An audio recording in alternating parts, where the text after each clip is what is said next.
As you can see behind me, I've still got the Discovery. I was playing around with it most of the day on Thursday and Friday, trying to work out what these error codes were.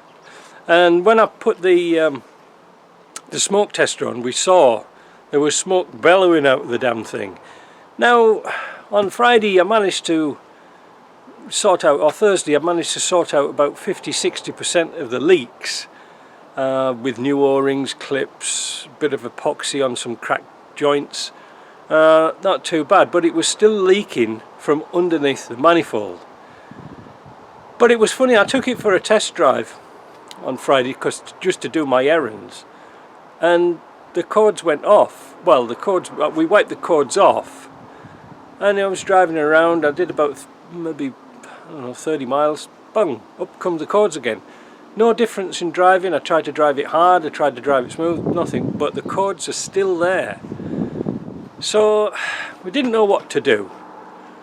We decided though to maybe buy a new gasket set for this and take the manifold off completely and do all the seals, the injector seals, the valley seals, everything, because it's no point just replacing one seal. So we're ordering a Victor Reinz gasket set for it, not a Britpart one. He's got some Britpart gaskets in the back of this, but they're not the best.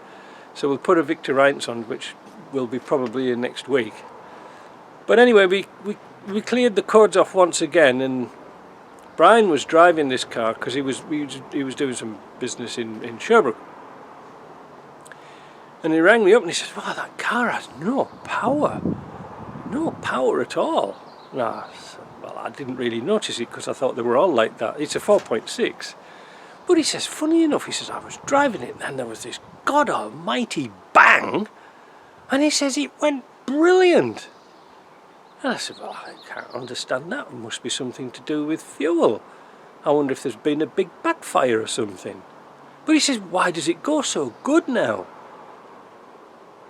Well, he's left it here for me to fix, because he's got, like I say, he's gone back to Montreal and left the car here. But I think we'll have a look underneath and find out what the big bang was. Well, that ought to do it. That has I've never seen an exhaust blow up like that in such a catastrophic way. Yeah, I don't think I can repair that. I don't think so. It's a resonator. Is it a resonator box? Oh, it's a baffle box. No wonder he said it was going well. Yeah, because there's nothing in it. But he wants me to get. Well, we'll have to get a new exhaust. I haven't got one of those. And also looking at the back flange. Oh, that's not going to come off. That's all rusty. Let's go and have a look at the tailpipe, because it might be just an easy job to put the whole bloody lot on. You know, this flange has been off before, so it's fortunate that somebody's put nuts and bolts in there. We can have a look at the leaks as well while we're here. Brian would like us to have a look at the leaks. Likes me getting on me back under these cars. You can see here, it's still a wee bit wet, but that plate isn't wet. Now I took that plate off to have a look if it was leaking, but it's still weepy. But I checked that wetness there with my ultraviolet and it's not coming up, so I don't know what it is. The old transfer case there as well, it's leaking, but that's normal. You can see it's blowing across here. At least it's keeping this cross member from going rusty. Let's have a look at this rear silencer. Well, I think that explains it all. It's a Britpart one. Yeah, it's a Britpart one. It's all going to go down here. The rear. I can't see the flange from it. Oh, yes, you can. Yeah, there's the flange. This piece of pipe's good.